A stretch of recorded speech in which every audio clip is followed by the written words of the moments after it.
बिस्मिल्लाहिर्रहमानिर्रहीम। अस्सलाम वालेकुम जी, मैं नजमुल हसन बाजवा हूं। नाज़रीन किराम, जुलाई फैसला कुन महीना होने जा रहा है। इमरान खान को बेपनाह मकबूलियत की वजह से, इमरान खान के बेपनाह वोट बैंक की वजह से और बेपनाह मोहब्बत की वजह से इमरान खान के हिस्से में तख्त आना है या कबूलियत ना होने की वजह से इमरान खान के हिस्से में तख्ता आना है। यह फैसला जुलाई के अंदर ही होना है। इसमें कोई शक नहीं है कि अभी तक नजर आने वाले सारे इंडिकेटर्स और इतलात और इंफॉर्मेशन और एनालिसिस, आप जो भी चीजें सामने आ रही हैं वो यही नजर आता है कि जुलाई में इमरान खान के लिए मुश्किलात इस तरह से खड़ी होंगी कि गिरफ्तार किया जा सकता है, इमरान खान को नाअहल करने की तरफ भी जो है ना वो चीजें बढ़ सकती हैं। और अभी तक का जो प्लान कार्रवाई है या जो मतलब एक हालात बनते हुए नजर आ रहे हैं वो इसी तरफ, इसी डगर पर जाते हुए नजर आ रहे हैं।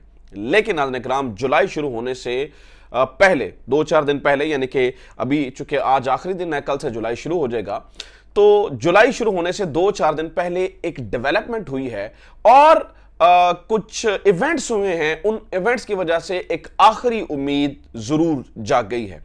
आपने ये जहन में रखना है कि फैसला ये हो चुका है कि जुलाई के अंदर जो है ना वो मक्कू ठप देना है, लेकिन इस मक्कू ठपने से पहले पहले एक इवेंट हुआ है जो इन चीजों को तब्दील कर सकता है।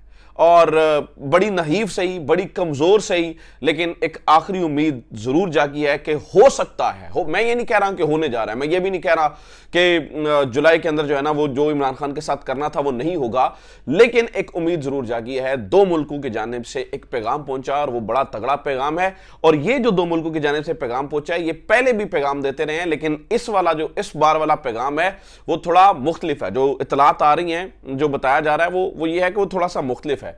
वो कौन से दो मुल्क है और ये आखिरी उम्मीद किस तरह से जागी है, इसके ऊपर तफसीलन बात करनी है। और एक नाज़रीन किराम, आज एक बड़ी प्रेस कॉन्फ्रेंस हुई है जिसमें इसहाक डार साहब और वज़ीर आज़म साहब जो है ना वो शादियाने बजा रहे थे। कैमरों के सामने जनाब वज़ीर आज़म साहब ने झूठ बोला है, ये IMF मुआहिदा और ये सारी चीज़ों के बारे में कैमरों के सामने जो है ना वो झूठ बोलते हुए पकड़े गए हैं। वो उन्होंने क्या झूठ बोला और ये IMF मुआहिदे से आपके ऊपर यानी कि अवाम के ऊपर, हमारे ऊपर क्या अजाब नाज़िल होना है, वो भी मैं आपके सामने उसकी भी तफसील जो है वो रख देता हूं। बड़ी तफसीलन जो है ना वो इसके बारे में भी चीज़ें सामने आई हैं। लेकिन सबसे पहले इवेंट की बात करते हैं। देखिए नाज़रीन इकराम, इस वक्त ये जो मतलब ये जो जुलाई के महीने के अंदर होने जा रहा है और जो दो मुल्क हैं उसके ऊपर देखिए इस वक्त जो है वो इस बात को डिसाइडेड है कि इमरान खान जो है वो इलेक्शन का हिस्सा नहीं होंगे, बल्कि डिसीजन तो इस बारे में लिया जा रहा है कि शायद इमरान खान की जो पार्टी है वो भी इलेक्शन का हिस्सा ना हो। तो ऐसे में दो मुल्क हैं, एक सऊदी अरब और दूसरा चाइना। ये दोनों मुल्क पहले भी मैसेजेस भी और इशारों कनायों के अंदर भी मोहम्मद बिन सलमान का भी इंटरेस्ट है कि पाकिस्तान जो है ना वो स्टेबल हो और ख़ास तौर पर जो यहाँ पर एक पॉलिटिकल रेफ्ट है ये ख़त्म हो सके, पॉलिटिकल हारमनी जो है ना वो पैदा हो। और वो मैं ये नहीं कहता मोहम्मद बिन सलमान इमरान खान के बहुत बड़े सपोर्टर हैं या मोहम्मद बिन सलमान इमरान खान की सपोर्ट के पीछे खड़े हैं। असल में देखिए उनके भी अपने मकसद मजबूत पाकिस्तान सऊदी अरब को भी चाहिए है, तो इसके लिए वो ये चाहते हैं कि जो पॉलिटिकल रेफ्ट है ये यहाँ पर जो है ना वो ख़त्म हो जाए। इसी तरह से चाइना के भी जो है ना वो स्टेक्स इन्वॉल्व हैं। हालिया दिनों में होने वाले कुछ वाक़यात जिनमें मोदी का जो विजिट है अमेरिका का, US का विजिट, इसने एक बहुत बड़ा किरदार अदा किया है। जो लोग पॉलिटिक्स को समझते हैं और जो लोग अमेरिका इंडियन रिलेशन को थोड़ा सा समझते हैं उन्हें यह अंदाजा होगा कि जो मोदी का विजिट इस दफा अमेरिका का था वो कुछ सादा विजिट नहीं था। जिस तरह से वेलकम किया गया मोदी को, जिस तरह से व्हाइट हाउस के अंदर इस्तकबाल हुआ और जो बॉडी लैंग्वेज थी दोनों रहनुमाओं की, मोदी की भी और जो बाइडेन की भी, और जिस तरह से एक कैजुअल माहौल के अंदर जो है ना वो गुफ्तगू होती हुई नजर आ रही थी। फिर मोदी की पूरी वो विजिट की टाइमलाइन आप देखें, हर एक इवेंट ये बता रहा था कि भारत और अमेरिका कितना करीब आ चुके हैं और उनके दरमियान होने वाले स्ट्रैटेजिक जो मुआहिदे हैं वो कितनी अहमियत का हामिल हैं।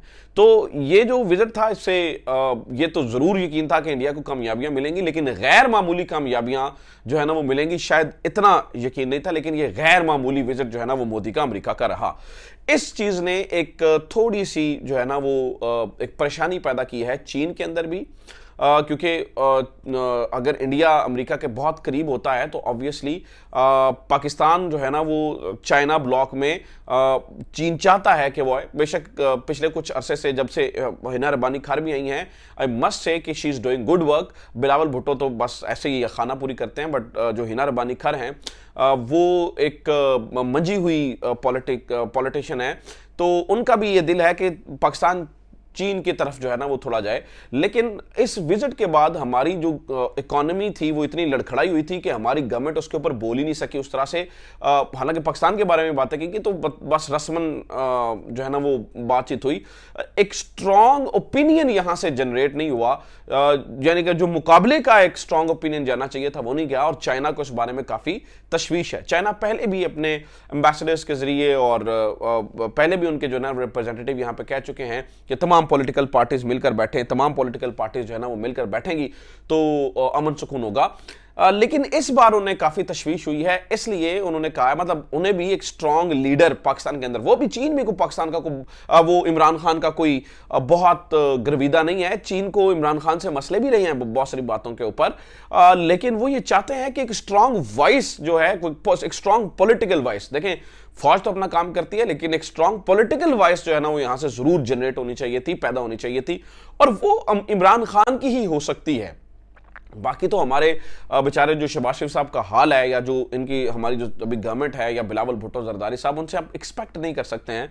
और उन्होंने अपनी नाकामी दिखाई है इस विजिट को और इन सारी चीज़ों को। देखें हमारी सारी तवज्जो जो है ना वो अपनी इंटरनल पॉलिटिक्स पे आ गई है, हमारी दाखिली सियासत के ऊपर आ गई, और हम इन चीज़ों को जो है ना वो बिल्कुल उसके ऊपर तवज्जो नहीं दे रहे। तो एक मैसेज जरूर गया है कि आप इमरान खान को, मुझे ये कहना चाहिए कि ये कहा गया है कि भाई आप ना इसको इस हद तक ना लेकर जाइए कि फिर इमरान खान जो है ना वो गेम से ही आउट हो जाए। तो ये एक बहुत इंपॉर्टेंट मैसेज है। दूसरा मैसेज जो है ना वो मोहम्मद बिन सलमान का ज़राए बताते हैं कि वो वाया यूएई जो है ना पहुंचा है, क्योंकि यूएई के अंदर बहुत मुलाकातें हो रही हैं, खास तौर पर पर्टिकुलरली दुबई के अंदर इस वक्त जो है ना वो बहुत मुलाकातें हो रही हैं। यहाँ पर माहौल दुबई में बड़ा गर्म हो चुका है, और दुबई के अंदर जो है वो जो मरीना साइड पे स्टे किया हुआ है एक अहम सियासी शख्सियत ने, और उससे जो है ना वो बहुत सारी जो है ना वो गुफ्तो शनीद और गपशप भी जो है वो चल रही है, और मामलात कन्वे भी किए जा रहे हैं, और आगे फ्यूचर का भी जो है ना वो यानी कि मियां नवाज शरीफ साहब आगे अपनी आने वाली जो गवर्नमेंट है जिसका वो ज़हन में बना के बैठे हैं कि आगे हमारी गवर्नमेंट आ रही है, उसकी भी बातचीत जो है ना वो जारी है। तो वहां पर भी एक मैसेज डिलीवर हुआ है कि आप इमरान खान को इस हद तक ना लेकर जाएं। लेकिन नाज़रीन किराम, इस वक्त मकबूलियत की वजह से तख्ता मिलना चाहिए, लेकिन अब तक की इतलात ये बताती हैं कि इस एक पॉजिटिव खबर को आप साइड पर रख दें तो अब तक की इतलात ये बताती हैं कि जुलाई के अंदर तख्ता करने का जो है ना वो पूरा प्लान इस वक्त जो है ना वो तैयार है। जुलाई के अंदर इमरान खान को सख्त तरीन टाइम से गुजरना पड़ेगा, इमरान खान की जमात को सख्त तरीन टाइम से गुजरना पड़ेगा, एक बड़े मुश्किल टाइम से गुजरना पड़ेगा। हालात जो हैं वो बिल्कुल मुवाफिक जो है वो नहीं होंगे, और एक कड़ी मुश्किलात का जो है वो सामना करना पड़ सकता है। अब आ जाते हैं दूसरी तरफ नाज़रीन किराम, और वो ये है कि आज किस तरह से जो शहबाज शरीफ साहब हैं वो झूठ बोलते रहे और IMF के मामले पे। इन्होंने सबसे पहले नाज़रीन किराम आज ये कहा कि अल्हम्दुलिल्लाह डिफ़ॉल्ट होने का ख़तरा टल गया है। अच्छा ठीक है, तो जब हम ये कह रहे थे कि पाकिस्तान डिफ़ॉल्ट होने की तरफ जा रहा था, तब तो इनका जो वज़ीर ख़जाना है वो चपेड़े मार रहा था रिपोर्टर्स को, वो थप्पड़ मार रहा था, और हमें दिन रात ये गर्दान जो है ना वो हमारे सामने जपी जाती थी, और हमें बताया जाता था कि पाकिस्तान को डिफ़ॉल्ट का कोई ख़तरा नहीं है। अल्हम्दुलिल्लाह हम डिफ़ॉल्ट के ख़तरे से निकल चुके हैं। ये खबर कई बार मैंने और आपने सुनी है। अल्हम्दुलिल्लाह हमें डिफ़ॉल्ट होने का कोई ख़तरा नहीं है। तो जब डिफ़ॉल्ट होने का ख़तरा पहले से ही टल चुका था, तो अभी का जो मुआहिदा है वो किस तरह से एक बहुत बड़ा किरदार जो है ना वो अदा कर सकता है हमें डिफ़ॉल्ट होने से बचाने के लिए। तो सबसे पहली बात तो जो बेसिक पॉइंट है, मुझे लगता है कि वो यहीं पर समझना पड़ेगा, और बेसिक पॉइंट में ही शहबाज शरीफ साहब जो है ना वो बड़ी गलती कर रहे हैं। ये अवाम को बुद्धू समझते हैं कि जो जिस चक्कर लगाएंगे वो उस तरफ लग जाएगी। इसमें कोई शक नहीं है कि अब वाली जो बात है वो दुरुस्त है, लेकिन इससे पहले शहबाज शरीफ साहब भी मुकम्मल झूठ बोलते रहे हैं। एक और झूठ आज इन्होंने बोला कि वो इमरान खान की सारी साजिशें थी और ये वो थी, और फिर एक 9 मई की साजिश भी IMF को मुआहिदे से रोकना था। मतलब इससे बड़ा झूठ और क्या हो सकता है, और कैमरों के सामने झूठ बोला जा रहा है। मैं जरा IMF के बारे में थोड़ा सा आपको बता देता हूं। देखिए नाज़रीन किराम, जो IMF का जो मुआहिदा हुआ है वो EFF यानी कि इससे पहले जो पाकिस्तान ने IMF के साथ मुआहिदा किया था वो EFF यानी कि extended fund facility. Extended fund facility में क्या होता है कि पाकिस्तान जैसी मैशत और पाकिस्तान जैसे चैलेंजेस सामना करने वाले मुल्कों को जो है ना वो IMF क्या करती है, IMF उनके लिए एक लंबे अरसे का प्रोग्राम लेकर आती है, एक लंबे अरसे का प्रोग्राम जो है वो उनके लिए चलाती है और वो इस तरह से चलाया जाता है ताकि जो है ना वो उनकी इकोनॉमी बेहतर हो सके। अक्सर हमने ये सुना है ना कि IMF की वजह से वो महंगाई होगी, फुला हो गया। असल में ये कसूर भी गवर्नमेंट्स का होता है।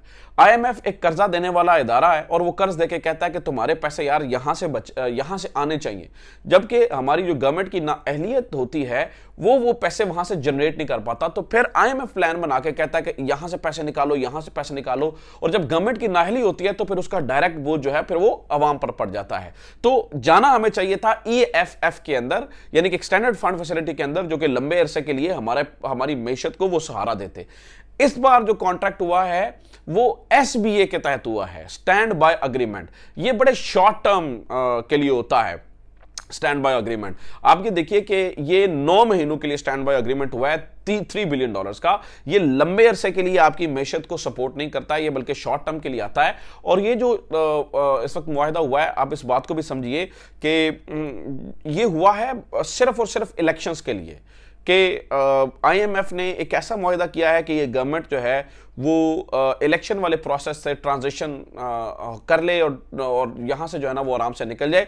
और इसलिए जो है ना वो ये कुल लंबे अरसे के लिए मैशत को बेहतर करने के लिए, हाँ इससे फ़र्क ज़रूर पड़ेगा, लेकिन इससे को आप समझेंगे कि हमारी मैशत जो है ना वो पाँव पर खड़ा हो जाएगी, तो ये गलत बात है। ये एक हाँ सुकून का सांस ज़रूर हो सकता है, लेकिन मैशत अपने पाँव पर सिर्फ इस एक मुआहिदे की वजह से खड़ी नहीं होगी। शहबाज शरीफ साहब ने अगर हमें अलिफ लैला की कहानियाँ सुना रहे हैं तो अवाम को समझना चाहिए कि यहाँ पर भी वो झूठ बोल रहे हैं और यहां पर भी वो गलत बयानी कर रहे हैं और लग़्व गुफ्तगू कर रहे हैं। इसका जो है ना वो हकीकत से दूर दूर तक जो है ना वो कोई ताल्लुक बनता हुआ नजर नहीं आता है। तो इसी तरह से शहबाज शरीफ साहब ने आज काफ़ी सारे जो है ना वो झूठ बोले हैं और वो उससे जो है ना वो पकड़े भी गए हैं, और जो